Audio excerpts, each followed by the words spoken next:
அஸ்ஸலாமு அலைக்கும். இன்றைக்கி நம்ம எதை பற்றி பார்க்க போகிறோம் அப்படின்னு பார்த்தீங்கன்னா, நான் வந்து மசாலா வந்து ரெடி பண்ணி வச்சுருக்காங்க. என்னோடய மசாலா எல்லாம் ரெடி ஆகிடுச்சு.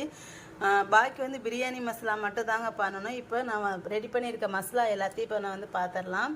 இது வந்து கறிக்குழம்பு மசாலா. நான் எல்லாத்தையும் இந்த மாதிரி பேர் போட்டு வச்சுருவேன். ஏன்னா நான் இல்லாத டைம் கூட பிள்ளைங்க வந்து கொடுத்துக்குவாங்க. அதனால் அவங்களுக்கு கன்ஃபியூஸ் ஆகக்கூடாது அப்படின்னு சொல்லிட்டு இந்த மாதிரி மசாலாவில் வந்து நான் எல்லா மசாலாலையும் இந்த மாதிரி என்னென்ன மசாலா சொல்லிட்டு மேலே போட்டு வச்சுடுவேன். இது வந்து கறிக்குழம்பு மசாலாங்க. நாங்கள் வந்து ரொம்ப சிம்பிளாக ஈஸியாக வந்து ரெடி பண்ணுவோம்.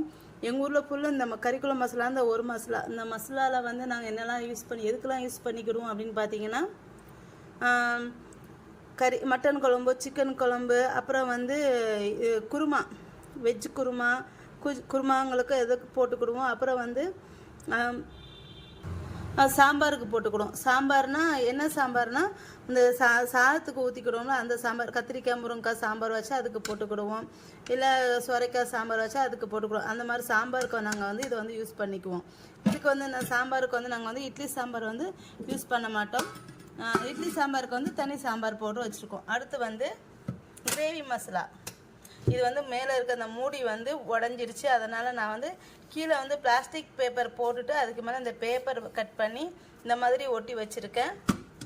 இது வந்து கிரேவி மசாலா. இது வந்து உங்களுக்கு தெரியும், நான் வந்து கிரேவி மசாலா வந்து இப்போ போட்டிருக்கேன். இது எதுக்கெலாம் யூஸ் பண்ணுன்ட்டு.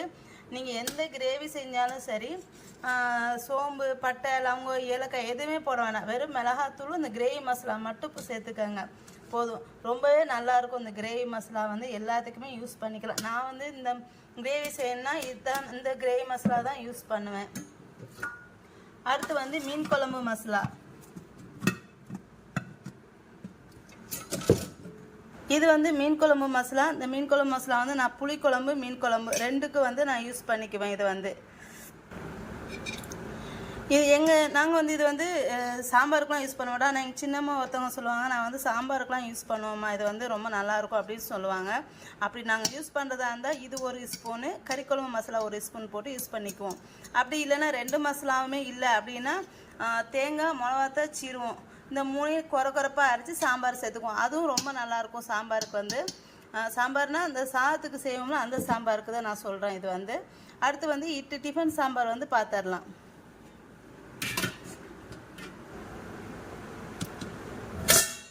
இது வந்து டிஃபன் சாம்பார். இது வந்து எங்கள் ஊரில் வந்து டிஃபன் சாம்பார்னால் டிஃபன் சாம்பாருக்கு மட்டும்தான். சாதம் சாம்பார் அதெல்லாம் செய்யணும்னா அந்த கறி மசாலா தான் நாங்கள் வந்து யூஸ் பண்ணுவோம். பாருங்கள் எப்படி இருக்குன்னு சொல்லிட்டு இந்த சாம்பார் பொடி தான் நாங்கள் வந்து இட்லி சாம்பாருக்கு வந்து யூஸ் பண்ணிக்கிறது. அடுத்து வந்து கபாப் மசாலா. கபாப் மசாலாவும் நான் உங்களுக்கு வந்து வீடியோ வந்து போட்டிருக்கேன். எதுக்குது இது வந்து எல்லாத்தையுமே நீங்கள் எது ஃப்ரை பண்ணுறதா இருந்தாலும், உருளைக்கிழங்கு, சிக்கனு, பீஃபு, அப்புறம் வந்து வெஜிடபிள்ஸ் எது ஃப்ரை பண்ணுறதா இருந்தாலும் கிழங்கு வகைகள் எல்லாத்துக்குமே இந்த மசாலா போட்டு ஃப்ரை பண்ணலாம். ரொம்பவே நல்லாயிருக்கும். முடிஞ்சால் வீட்டிலே ரெடி பண்ணி வச்சுக்கோங்க. இது வந்து நான் வந்து இது வந்து சின்னதாக தான் வியாபாரம் பண்ணிக்கிட்டு இருக்கேன். வீட்டோட வந்து பண்ணிகிட்ருக்கேன். நான் எல்லாமே ஒவ்வொரு கிலோ தான் ரெடி பண்ணுவேன். இது கபாப் மசாலா வந்து 3 கிலோ ரெடி பண்ணியிருக்கேன். ஏன்னா இப்போ வந்து எங்கள் மாமா வீட்டில் வந்து கல்யாணம் வருது, எல்லோரும் வருவாங்க, வாங்குவாங்கன்னு சொல்லிட்டு இது மட்டும் ஒரு 3 கிலோ ரெடி பண்ணியிருக்கேன். மித்தது எல்லாமேட்டு ஒவ்வொரு கிலோ தான், 2 கிலோ தட்டி. எப்போவுமே நான் 1 கிலோ தான் ரெடி பண்ணுவேன். ஏன்னா எனக்கு வந்து சீக்கிரம் வந்து காலியாகாது. எப்படினாலும் அது வந்து 1 மாதக்கிட்ட வரும், ஒரு 25 நாள் 30 நாள் வரும். அதனால் நான் வந்து மாதம்தான் ஒவ்வொரு கிலோ ரெடி பண்ணிக்குவேன். அதனால நான் வந்து இந்த தாட்டி எல்லோரும் வராங்க ஊர்லேருந்து அப்படின்னு சொல்லிட்டு நான் வந்து இந்த தாட்டி 2 கிலோ கபாப் மசாலா வந்து 3 கிலோ வந்து ரெடி பண்ணி வச்சுட்டேன். அதிகமாக போகிறது என்கிட்ட வந்து மீன் குழம்பு, கறிக்குழம்பு மசாலா இந்த 2 தான் அதிகமாக போகும். நான் வந்து எங்கள் ஊரில் எப்படி கறிக்குழம்பு மசாலா ரெடி பண்ணுவாங்கன்னு சொல்லிட்டு உங்களுக்கு வந்து நான் இப்போ வந்து சொல்கிறேன். நான் மீன் குழம்பு வந்து ஆல்ரெடி உங்களுக்கு வந்து வீடியோ வந்து போட்டிருக்கேன் ரொம்ப நாளைக்கு முன்னால். அதுவும் ஒரு டைம் சொல்லிடுறேன். ஃபஸ்ட்டு வந்து கறிக்குழம்புக்கு வந்து நான் வந்து சொல்லிடுறேன். நாங்கள் வந்து 1 கிலோ மல்லி வந்து எடுத்துக்கிறோம். 1 கிலோ மல்லிக்கு ஜீரகம் 200, 20 கிராம் பட்டை, 18 கிராம் 2 கிராம் கம்மியாக ஏலக்காய், அப்புறம் ஒரு 15 கிராம் லவங்கம், 50 கிராம் சோம்பு, 50 கிராம் மஞ்சள், ஒரு 3 கிராம் கல்பாசி. இது எல்லாத்தையும் நல்லா வெயிலில் காய வச்சுட்டு மிஷினில் கொண்டு வந்து மிஷினில் கொடுத்து திரித்து வச்சுக்கிடுவோம். இது ரெடி பண்ணி திரித்து வச்சுக்கிடுவோம். அடுத்து வந்து மீன் குழம்பு மசாலா வந்து சொல்லிடுறேன். இதுக்கு வந்து நாங்கள் எப்படி ரெடி பண்ணோம்னா 1 கிலோ மல்லி, 50 மஞ்சள், 1/2 கிலோ காஞ்ச மிளகாய், 1/4 கிலோ காஷ்மீர் வத்தல், 15 கிராம் வெந்தயம், 300 கிராம் ஜீரகம், இது எல்லாத்தையும் நல்ல வெயிலில் காய வச்சுட்டு இதையும் இந்த மிஷினில் கொடுத்து திரித்து ரெடி பண்ணி வச்சுக்கிடுவோம். நாங்கள் வந்து கடையில் வந்து எந்த மசாலாவுமே வாங்க மாட்டோம், எல்லாமே வீட்டில் தான் ரெடி பண்ணி வச்சுக்கிடுவோம். எங்கள் ஊரில் எல்லாருமே அப்படி தான். அதேமாதிரி பிரியாணி மசாலா வந்து நான் இன்னும் ஒரு மசாலா மட்டும் பிரியாணி மசாலா ரெடி பண்ணலான்னு சொல்லிட்டு இருக்கேன். எங்கள் ஊரில் பிரியாணி மசாலா அப்படின்னா என்னென்னா பட்டை லவங்க ஏலக்காய் பொடி தாங்க எங்கள் ஊரில் பிரியாணி மசாலானா அதுதான் பிரியாணி மசாலா. ஏன்னா எங்கள் ஊரில் வந்து இந்த கடை மசாலா வேறு மாதிரி இந்த திரிக்கிறாங்களா ஸ்பைசஸ்லாம் அதிகமாக போட்டு அதெல்லாண்டு சேர்க்கவே மாட்டாங்க. பிரியாணிக்குன்னா அந்த பட்டை லவங்க தூள் தான் எங்கள் ஊரில் பிரியாணி மசாலா. ஆனால் நான் வந்து சேல் பண்ணுறதுக்காண்டி நல்ல ஸ்பைசஸ்லாம் அதிகமாக போட்டு ரெடி பண்ணலான்ட்டு இருக்கேன்.